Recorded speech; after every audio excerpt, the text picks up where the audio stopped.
Hello everyone, and welcome back to Acupuncture, the Coronavirus, and Diabetes Part 3.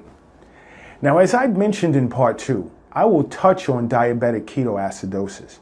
First of all, what is diabetic ketoacidosis? Well, basically, it's a serious complication where the body produces excess blood acids, which are called ketones. Now, this condition occurs when there isn't enough insulin in the body. This can be triggered by infection, whereby in this case the coronavirus, or some other illness. Symptoms would include thirst, frequent urination, nausea, abdominal pain, weakness, a fruit smell of your breath, and confusion. Now, the more ketones a diabetic has in their blood, the more ill they will become. If left untreated, a diabetic can suffer from fatal complications such as severe dehydration, swelling of the brain, and they may even slip into a coma. Now, complications to organs can include pulmonary edema, which is fluid buildup inside the lung, which would definitely compound the effects of this virus on the respiratory system. Also, an individual can sustain damage to the kidneys as a result of fluid loss, whereby drinking more water and or electrolyte and fluid-infused liquids can alleviate the stress on your kidneys by flushing the ketones out. Now, it is understood that individuals who become infected with this virus are at an increased risk of diabetic ketoacidosis. Now, diabetic ketoacidosis can make it challenging for an individual to manage their fluid intake and electrolyte levels, which is extremely important for managing sepsis, which has been found to be of the more serious complications patients infected with this virus have experienced. Now, what is sepsis? Sepsis is a life-threatening complication of an infection as a result of chemicals being released into the bloodstream, leading to inflammation throughout the body, which in this case of a coronavirus infection, introducing a cytokine storm which can damage multiple organ systems.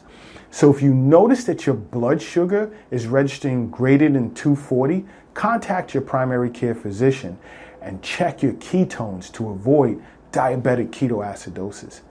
After contact with your physician, contact your nearest acupuncturist to discuss ways in which acupuncture can be of benefit in your case.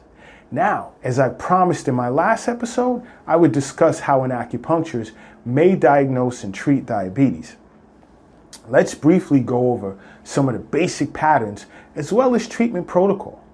Now, a potential pattern in Chinese medicine would be a patient can be diagnosed with lung heat, injuring the fluid. Signs and symptoms would include irritability, frequent drinking, a constant dry mouth and tongue. As I previously stated, this is an upper jowl disorder whereby there would be polyuria with gradually developing emaciation. The patient's tongue would be red with a thin yellow coating and a rapid pulse. Now, in this case, I would look to clear internal heat, moisten the lung, generate fluids, and alleviate thirst.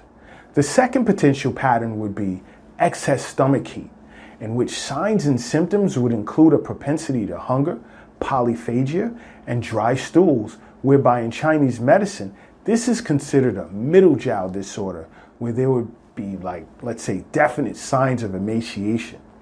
Now, in this situation, I would clear heat from the stomach, drain the internal fire, and nourish the yin and replenish the fluids.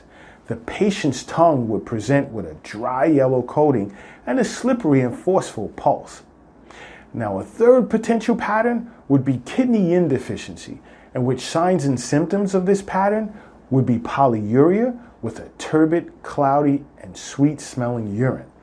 Whereas in Chinese medicine, this is considered a lower jowl disorder, which would also include symptoms of a persistent dry mouth and lips, and potentially heat in both palms and on the bottom of both feet.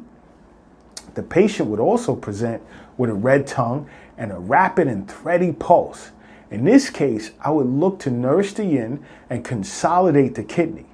Another lower jowl disorder in Chinese medicine pertaining to diabetes could be deficiency of both yin and yang, where signs and symptoms would include polyuria, turbid and cloudy urine in which the output would be greater than the actual fluid taken in. Now, there would also be an intolerance for cold and cold limbs. An interesting sign in this case would be that the patient would present with a darkness and dryness in the helix of the ear, as well as present with like a dark complexion with soreness and weakness of the lower back and knees. The patient's tongue would be pale with a white coating, and the pulse would present deep and forceless. In this case, I would look to warm the yang, nourish the yin, and consolidate the kidney. In each of these cases, I would possibly recommend herbal formulas as well as informing the patient to keep their physician informed as to the alternative care in which they're receiving. Now, there you have it, the final episode of Acupuncture, the Coronavirus, and Diabetes. Now, don't forget to subscribe to my show. And until next time, acupuncture is my life. What's yours?